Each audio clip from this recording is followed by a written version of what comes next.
Well, hello there. This is Stephen Carlton, director of the Arctic Hope Project.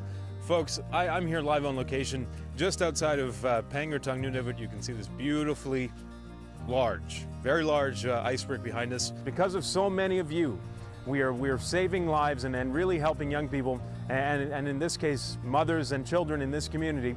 Thank you for your prayers and your support as we continue to see God move in the north and lives transformed by the power of Holy Spirit Himself. So as you watch this video, please continue to pray for the Inuits here in Pangertung in Cape Dorset, and later this year in Nauyat on the western side of the Arctic. So God bless you. We're seeing amazing things happen. That is beautiful to see what is going on and what Arctic Hope is doing in the north. And you know, the Arctic is dear to my heart, so it is a real privilege actually to have Bill Prankard here.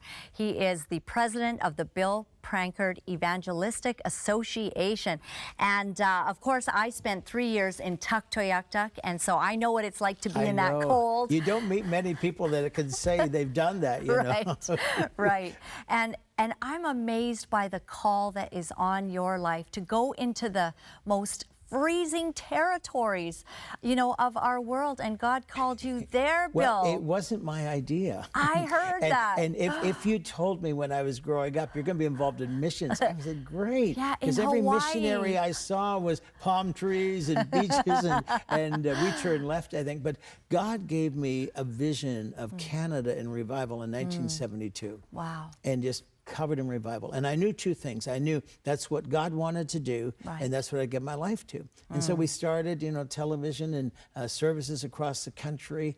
And it was after a great meeting in Winnipeg in the convention center with a couple of thousand people there and healing and saved. I went back to my room and God said, you haven't done what I've told you. I've told you Canada. And He said one word, north. Well, if you're going to reach Canada, you can't just go from sea to sea. Right. It's from the river to the ends of the earth. And a lot of people think, you know, they say, well, God wouldn't call me because I don't like the cold. I hate the cold. You do?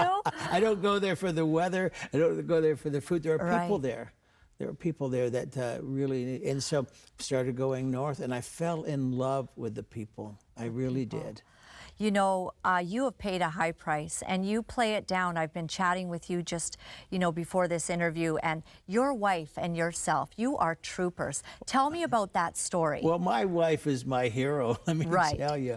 And, she's mine too.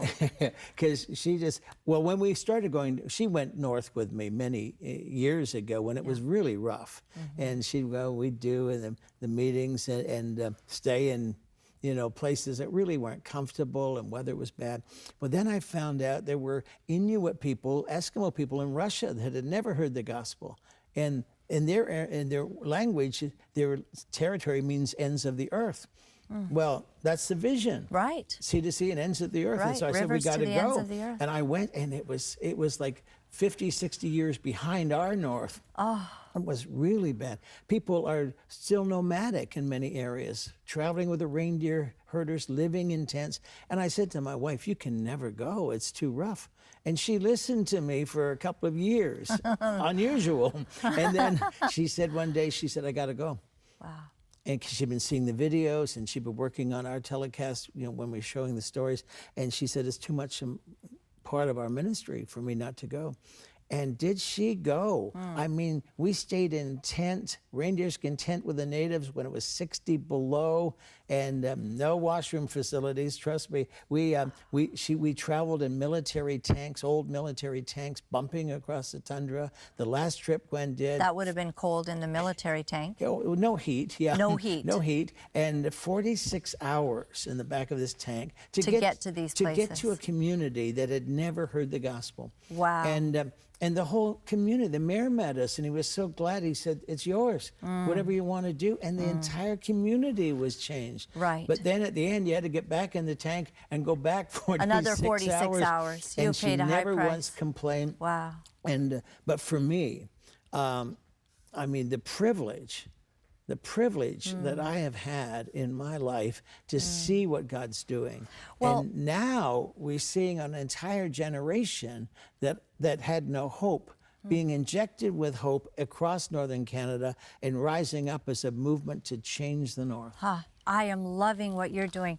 When I was a youngster, the issues with alcohol, we'd have the kids, they would come to our house, you know, on the weekend because their moms and dads were drinking. And so there has been some real concerns, very specific concerns up in the north. Tell me what it's like today. I haven't been back for a lot of years. What is God doing? What are some of the key issues that are being faced up there? And how are you accomplishing this great work? Well, I was aware of the issues, you know, that majority, about 80% of young people have been sexually abused, physically abused, and so then they drug and drink and try to, and many committed suicide. I saw an entire generation without hope, and I thought, what can we do about it? And when I found out an 11-year-old boy had committed suicide, 11-year-old boy in Cape Dorset, where we'd built the first church there, where I'd been so many times, I thought, we got to either stop saying God's big and he can do anything, or we've got to change it. And Stephen Carlton and his wife Becky were with me on the trip I was with, and I said, you got to help me, because Stephen is Inuit. And his mom was born in an igloo in the north. And so they came on our team about 3 years ago and developed Arctic Hope Project, which you, the 700 Club, partner with us and help us. And he goes up, tells a story. He was sexually abused in Ottawa in a church by a leader in the church. And it threw him into a whole thing for a couple of years, drinking and partying and going the same way his cousins in the north did. And then he had an encounter with God afresh. We got him counseling and help, and he is leading this way. And he goes into the schools and gives this story. How is he received in the schools? Well, the principal said, please come, because you're giving them hope.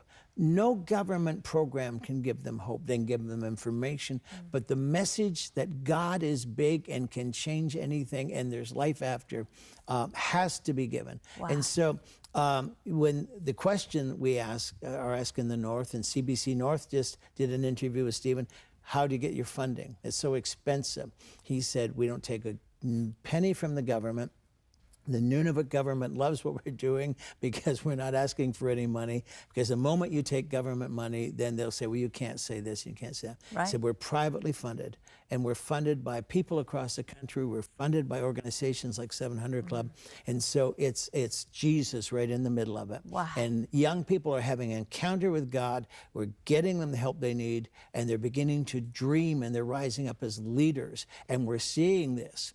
And so the principals are saying, please come. The mayors are saying, please come. And we've started new programs for single moms, an Anna project, which means mother, and we're doing that. And then you're helping us reach the kids up the north with all the material. And together we are seeing the north change. So I was so happy I could be here just to say thank you. And thank you, partners of 700 Club, and all of you who are making it possible. And you're making a difference. And together, we're going to see Canada saved and see the vision fulfilled that I had in 1972. Wow. Well, that's encouraging, because, you know, so many of our partners are watching, and people who actually invest in what the 700 Club Canada is doing. And those lives, those kids are being affected for eternity. And we get to, in some way, enjoy the harvest of what you have done on the ground, Bill.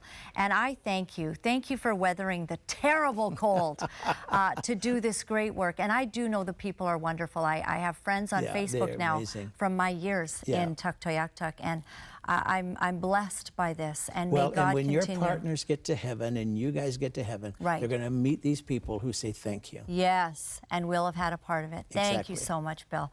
Wow, it's been a pleasure being with you. Until next time, we'll see you then. Thank you so much.